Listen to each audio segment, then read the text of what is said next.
Okay, on to our next subject, one that Steven is quite familiar with. The Maple Leafs. We have a few subjects to talk about. The recent slump that this team has gone through, Hmm. particularly goaltending and defense, the trades that have happened, and a brain tumor in a first Yeah. round pick. I guess we could go with the brain tumor because that one's recent and also very sad to hear about. Yeah. You want to dive into it a little bit, Steven? Yeah. I assume, this news just came out today, so a lot of people have definitely heard about it by now. But Leafs first round pick from 2020, Rodion Amirov, the Russian guy, came out today and said that he has a brain tumor. So, yeah, it's really scary. I mean, that's definitely nothing you want to hear ever from anyone. But apparently, according to reports, his spirits are high and he's feeling okay. I guess it sounds like it's something that he's gonna recover from, which is very, very good news. That Yeah, either is, way, it's that's very very scary. scary. Yeah. Absolutely. Anything brain related or lung, heart, you name it, cancer in general is just Yeah. not something you like to see. And although when they overcome it, then it's just even that much more of a story behind the player. Oh yeah, Like big look time. at And like, Saku Koivu or hmm whatever. Those are players that are inspirational for Montreal Canadiens fans, and this guy could very well be a. I mean, I don't know if he's going to be a second liner or a first liner or be as good as Saku Koivu was, but just being on your third line and having that heart after hmm going through all of that, that's just something. He seems like a good kid, right? You Yeah, don't like to see that happen to these young people. that's the thing. Yeah, like you're right. Like these guys that like do recover from like these like traumatic experiences at like especially at like a young age. Like he's only like 20. He's only 20. Yeah, he's only 20 years old, and to have this now, like yeah, like it's one of those things where when they recover, when if he recovers from it, like yeah, he'll just like maybe he'll just have like a different outlook on life and just like hockey in general. Like it'll just change the way he plays and like I don't know, right? It usually ends up being a positive spin is basically what I'm trying to say. Absolutely, absolutely. Yeah, like you said with like the examples you brought up, even Mario like Lemieux too. yeah, exactly Lemieux, right? Like he came back and played after that as well. Like I mean, so did most guys, and yeah, Kessel, he's another one he had testicular cancer. Jason Blake, when he was a member of the Maple Leafs, had leukemia. Oh wow. Yeah, a lot of Former Leafs right there, yeah. or I mean, Leafs or former. Brian Boyle was a more recent one who we know about. Oscar Lindblom was another one Oh my too. God, you remember most of these? I don't. I can only remember Mario Lemieux and Saku Koivu. Yeah, there's definitely so many that I'm forgetting about. But yeah, no, these players like it sucks when you hear about these things come up for them. But I mean, you know what? All you can do is hope that they recover and hope for the best. And even looking at Amirov, he's a young kid. Got so far 10 games in the KHL this year, 3 points. I don't quite know how the KHL I season think works. he, I think he actually played after in the German league. From what I heard, he wasn't Okay, full time in the KHL. okay, The that way makes it more works sense in the then. KHL, they don't really like to give the young guys much ice time. Yeah, I was gonna say you're right. It's like it's an older player league. I They notice. keep him out, and let's have a look. So yeah, he got 3 points. I'm not even entirely sure what I'm looking at here. Yeah, Um, it's hard, eh? yes, it is quite hard to gotta look at elite prospects here. Look at the NHL website; it's just a jumbled mess. So yeah, 3 points in the KHL, and then he went to the VHL. So he did not play in Germany. I don't know. I heard somewhere on CP24 they're a bunch of liars. Um, yeah. So yeah, can only see in the future what happens. Yeah, All the yeah. best to him. Hopefully, yeah. Hoping for a speedy recovery from him and everyone around him. Just hoping for the best, and yeah, keeping his family and friends in our thoughts and prayers. Keep your head up, kid. Yeah, I'm sure you're gonna do exactly. something great.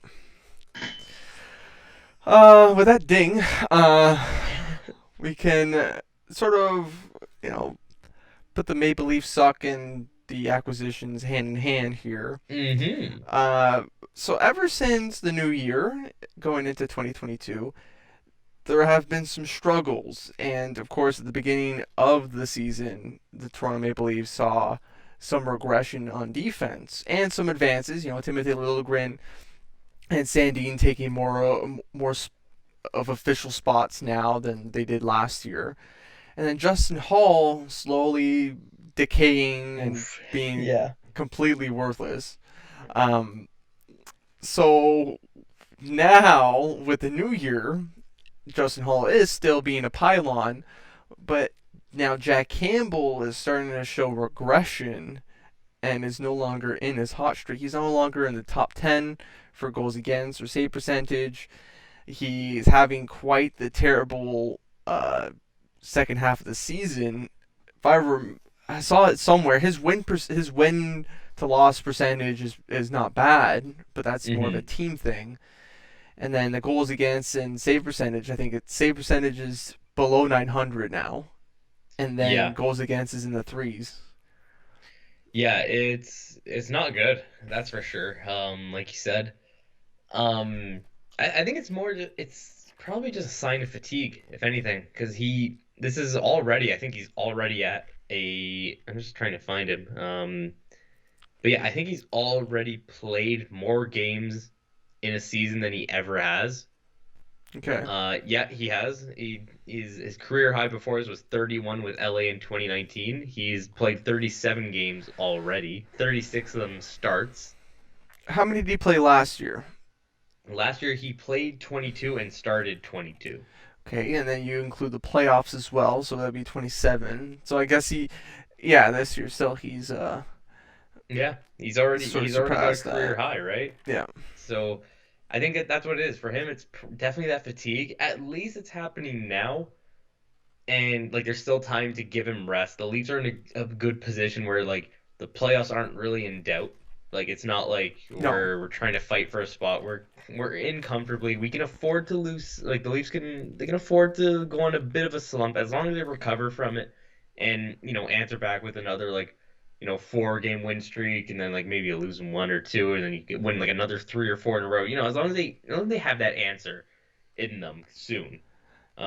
Down, yeah, so sorry, I don't want to interrupt you, but Jack Campbell down to a .892 save percentage in 2022.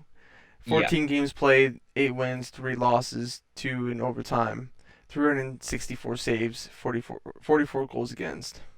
Yeah, well, there's another thing I saw too about like how many goals he's allowed, I think since the start of the year. Like, oh, here it is. So basically he's allowed more than 2 goals. One, two, three, four, five, six, seven, eight, nine. 9 times in his last, what is that? His last 12 games, pretty much. Oh He's wow, allowed more than 3 goals in each of those games. not pretty. Yeah, no, it's not at all. But again, it's better that it happens now than, in April or May when the playoffs come around. Oh yeah, this is At least true. like he has time to focus on what he's doing, what needs to change. He can work with the goalie coach is there. Mrazek can even get some starts too. I mean, that's the whole point of why they brought him on, right? Was to give Campbell rest and to hope for this 1A, 1B type situation where you have 2 goalies competing. Although it hasn't been that this year. No, There's still time. I mean, Mrazek too, he's another one. He had those injuries early in the year. on and Um, off, on and off. yeah, he hasn't he's finally getting consistent playing time now, but the problem is like while he's finally getting around to that, the team has been playing for, like 50 games, so he's kind of had to hop on and off of a moving train, which is tough for anyone to do. Especially a goaltender. Yeah, especially. No, you're absolutely right about that. He seems like he's lagging behind right now. Yeah. All the other players, he's like not with it. Especially you saw in the loss versus the Montreal Canadiens. This guy was a starter for the Detroit Red Wings, and a fifth round pick Hmm. wasn't really thought to be much, but he turned into a decent starter for Detroit, and And hoping. even Sorry, go ahead. In I was Calgary just saying too. Or Uh, Carolina, sorry. Carolina, yeah. Yeah, I was gonna say, yeah, with Carolina, like he looked great. I remember seeing him in the playoffs like last year and like previous years, and I'm like, this is a goalie like I kind of want to get. Like I want the Leafs to get him. Like he just seems like he knows how to play, but maybe that's just more about how Carolina played in front of him, if anything, because Carolina is a very solid defensive team, That's right. Their players are and very defensive focused as well. Or yeah, and we all know that the Leafs, defense is a problem for them. Although this year looked like at one point that maybe it wouldn't be anymore, but no, they're the Leafs. They go back to their old ways well, they can't as keep it usual. consistent. Yeah, you Justin Hall can't is not playing like he was last year. And nope. maybe it was the playoffs. Maybe the playoffs destroyed his confidence. Yeah. I have nothing to say on that. I mean, during the game, against St. Louis, they lost. I don't remember the score. It was 6-3. Oh, okay. And the Habs are able to win in the overtime or shootout. Yeah. It was so weird too because like I mean going into Monday's game against Montreal, like I called it from the start. I Yeah, I said the remember whole you time. guys. You guys were saying you and your our buddy Matt. The odds were against St. Louis for the game, and they lost. Yes, for Saturday's game. That's right. Yes. And I'm sure against Montreal, it was against Montreal. Like Toronto was poised to win that. Oh, for sure. But I was gonna say going into Monday's game against Montreal, I was like saying all day, I'm like, this feels like a trap game. The Leafs they're expected to win, but I just know deep down they're gonna lose it. I had that feeling that they were gonna lose, and then they hit the ice on Monday night, and I don't know. There's three goals that I thought Mrazek should have easily had, and if he makes those three saves, it's a 2-2 game going to That's overtime. right. It's a completely different look. Like that's the thing. Sometimes that's another thing too. Like they were playing back to back, so they couldn't take him out either to put in Campbell because Campbell had to play last night against Columbus. Yeah. So you're stuck with that problem where it's like, okay, he's struggling, but we got to keep him in there, so just do your best. But He's supposed to be able to carry the weight for Campbell, and yeah, it's not working out. I mean, you got pylons that are out there that are not doing anything. That are just not covering people, not hmm being in the right position, just being useless. It's not going to help a goaltender. A goaltender can only do so much. yeah, Everyone's Carey Price here, you know. yeah, exactly. And that's the thing. I hate putting blame on the goalies for that reason. That like, yeah, because they can't do everything themselves. Like if it's a 2-on-1, like you can't blame the goalie for that. The team allowed a 2-on-1 in front of him, so. That's right. I don't know. There's a lot of things like that, but it was just so weird because he had like Thursday night against the Penguins, 4-1 win. It was just so dominant. That was the first game with 50% fans back in the building. It looked good. It looked like everything was like going great Oh for the Leafs yeah, again. oh yeah. Well, they went 4-1. Yeah, yeah, the 4-1 win over Pittsburgh. That was just like they Smooth, needed that. Like smooth win. especially yeah, like they came off the two losses to Calgary, Vancouver, then they beat Seattle, which again they should have won that game and they did. Yeah. And then Pittsburgh, it's like, okay, feeling good. And then you get St. Louis, who would have been pissed off because they recently lost to Montreal. Also, too, they remembered the way that they lost to the Leafs in November or December, which was like a weird, crazy game. So they were still pissed off about that. They had that in the back of their mind. Okay. Then yeah, so three in a row right now for the Leafs losing. The St. Louis and Montreal games didn't look good. Even last night against Columbus, I wasn't fully impressed on the way the team played. I mean, Uh, they played good enough to get a point, so I'll take that. At least it's you don't walk away with nothing. But yeah, it's weird. Like the top line seems to be playing well. The second line, they're generating chances, just nothing's really going in the net for them. And then the third and fourth line, they're chipping in when they need to. Spezzo. Yeah, Spezza's getting goals. Engvall even scored Monday night. Mikheyev is like getting one every now and then. Like you know what I mean? Like they're getting goals from guys like They're just depth players as expected. You know, yeah, it's again exactly. the problem is defense and goaltending. Yep. They did do acquisitions during games, which is Yeah. weird. Two times in a row. St. Louis. No, just one. That one was after the game. Oh, the Hutton one or No, the Hutton. The Labushkin. yeah, That one was That was after. during That the was game. That was the third period. I remember seeing was it. it? Yeah, man. They were both during the game. Oh, I didn't hear about it till later, so that's No, on me then. that's on Okay. you. It was Ryan Dzingel and Lubushkin for Nick Ritchie, and a third for next year or a second of 2035. 2025. 2025. Yeah, 2035, a we little too far traded ahead. a pick for 13 years from Phew. now. So they have a choice between having the third or second. Yeah. Toronto puts the Zingle right ahead into the Yep. waiver line. Dubas even called Zingle and said, "Look, don't even bother coming to Toronto. You're probably gonna get claimed on waivers." And he hmm got claimed by San Jose. Yeah, I mean that sucks. I was kind of looking forward to getting Ryan Dzingel. He's a good depth forward, but again, I guess that's not really what the Leafs need. Obviously, their biggest need is defense, and they just couldn't afford his cap hit, so they had to get rid of it. But again, obviously that trade we all know was just a cap dump. It was just to get rid of Nick Ritchie, which Would is you just a cap dump? Would you that cap dump was worth a second? well a second 3 years from now or a third next year. So It's yeah, still I a don't. second. I don't like people saying that. Oh, it's just like 3 years from now. What if that second's an Alex DeBrincat? Yeah, but because You well, don't what if it's know. not? Yeah, Well, but it's okay, a 50-50. the thing is though, like the draft, like you can't say like what if it becomes a stud because that rarely happens. And like there's a big I forget what the stat is exactly, but I know it's like after like I think it's like after pick like 20 or something like that, like you're basically like pick 20 to the last pick of the draft have the same odds of becoming an NHL player and not becoming an NHL player. Okay, Like okay. it's crazy. Like there's this crazy drop off late in the first round to the end of the draft where like yeah, like you're basically throwing darts at the board. Okay. So a second round pick honestly doesn't upset me. And again, it's a Leaf second round pick, so that's going to be a late second. You can almost call it a third round pick, really.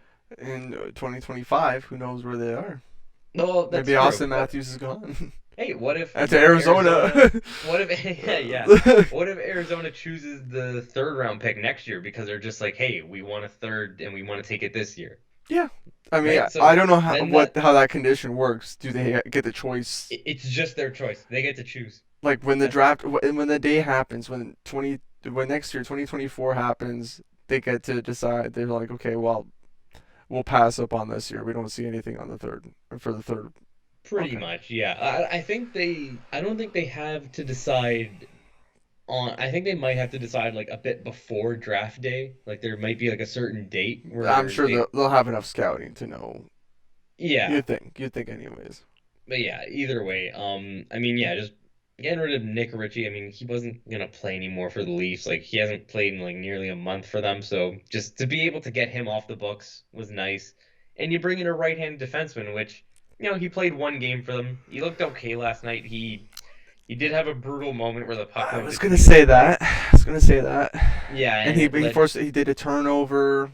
Yeah, again though, it's Um, one game. There's still gonna be so many games where he still plays for the Leafs, and again, since he's a right-handed shot, I mean, it makes me happy because it moves Justin Hall down the depth chart, meaning that he will play less. So that's that right. makes me happy in the end. Yeah, it would have been if Ryan Dzingel didn't get sent to the minors, it would have been Timothy Liljegren, and that's a no-no. Yeah, I don't think people want to see that. no, He not wasn't at a all. minus, Labushkin last night. He was not a minus hmm versus Columbus, and he played 15 minutes. He was on the second pairing as well. Yeah, Who was he paired up with? Sandine. Okay, okay. Yeah, I'm sure that's not. I mean, you got Muzz in there, and I don't think he's gonna be a top four guy. Not no, looked at as a top four guy. no, exactly. I think I think he's he's overrated, to be honest. It's who not. It's Labushkin. he's not solving all your issues. No, oh no, no, no. I mean, that's not the thing. People who think that they're delusional, and Yes, I'm not one of those people. I'm just saying he's moving Hall down the depth chart. That's all I'm saying. He's a big body. Like, we saw it last night. At least I saw it last night watching the game. He's a physical guy. He likes to throw his weight around, which is what the Leafs need. Hall has the size, he just wouldn't do it as often, or when he did it, he would do it at the wrong time, and it's just like, okay, I like, don't know. Is it a problem with the players or is it a problem with the coaching? Because do they have? I don't know how the style is. I know when Montreal got Martin St. Louis, he implemented a more man style instead of zone. hmm But it looks like from watching Steve Dangle, because I don't watch Leafs games, I just look at his recap on the game. He shows little tidbits, and you see that these guys are not positioned to man, or even if they're positioned to zone, it's just not even well done. yeah, well, So that's the is thing it just the too. Like, players that don't want to play zone, or they don't want to play man? I'm a little confused to what's going on there.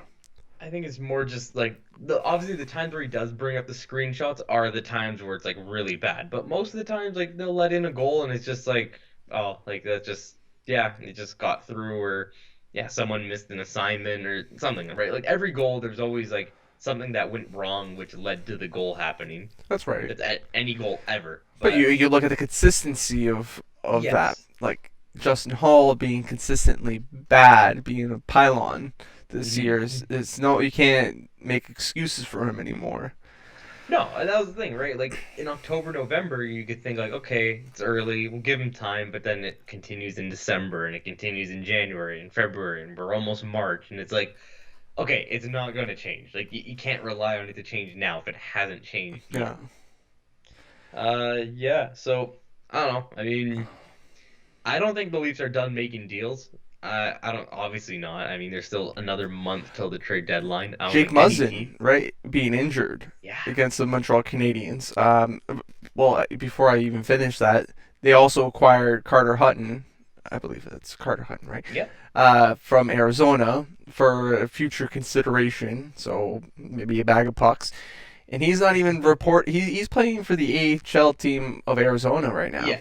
Yeah. Yeah. because they That's don't have right. enough room in Toronto to even have him there. Yeah, the Marlies they're pretty stacked. I was looking actually before Stacked, but Hutchinson sucks in the AHL well, too. yeah, well that's the reason why they brought him in was So why basically wouldn't just you play? Why wouldn't you play Carter Hutton in the AHL instead of this guy because inside your own organization?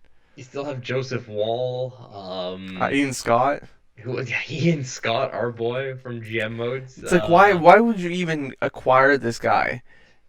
I mean, of Just course, it's future consideration, but you're not even. There's no benefit to it. There's nothing he's just a guy to have. It just in your system. again, It yeah, doesn't I make don't know. sense. It is in case you get injuries, he's just there. What if He's a safety blanket. what That's what it if is. they're planning to get rid of Peter Mrazek? See, okay, that actually, yes, that's what I was thinking about. I was thinking, what if they move Mrazek? Because I Make up the honestly, cap. Make up the cap. I'm comfortable with Justin Joseph Wall as the backup goalie. He proved this year he could play in the NHL and he could play well. He's got bad stats, Steven. He's got bad stats in the AHL. Okay, but he has good stats in the NHL. I don't know. I don't know about that. Look, we're talking about Jack Campbell, who at one point we thought was maybe a Vesna winner this year, but Well, now has yeah, I guess dropped off people were completely. saying that. I had a feeling it wouldn't stand. You can go back to like one of those first I don't podcasts think that we so did. either, but at the same Who put time, him in the Vesna yeah, voting? the way he was playing, absolutely, but I didn't though, because I knew it wouldn't stand. he hasn't been doing anything well. Like lately, he hasn't done anything well, and I thought he wasn't going to drop all the way down to 800s or yeah, Well, that 800 in the new year. He's still at that's right. 920 overall in the season. Yeah, So this like is correct. it's just obviously it's waiting, right? Like your like recency bias I think right now is really affecting your way of thinking. Like again, I think he'll snap out of it. I'm not worried about it. The team We'll the see. Leafs are We'll see what the team does because the yeah, the team Leafs are can't. too good of a team to stay this bad for the rest of the season. And if they do, then there's going to be big changes in the offseason. But I don't think they'll get to that point. They don't pass the first round. Dubas is gone. I think a lot of people are gone if they don't pass the first round this year because Absolutely. this has to be the year. Like there's no more excuses after this year. Okay, well, we'll talk more about the Leafs for the trade rumors because I'm sure that everyone's going to be involved with the Leafs there.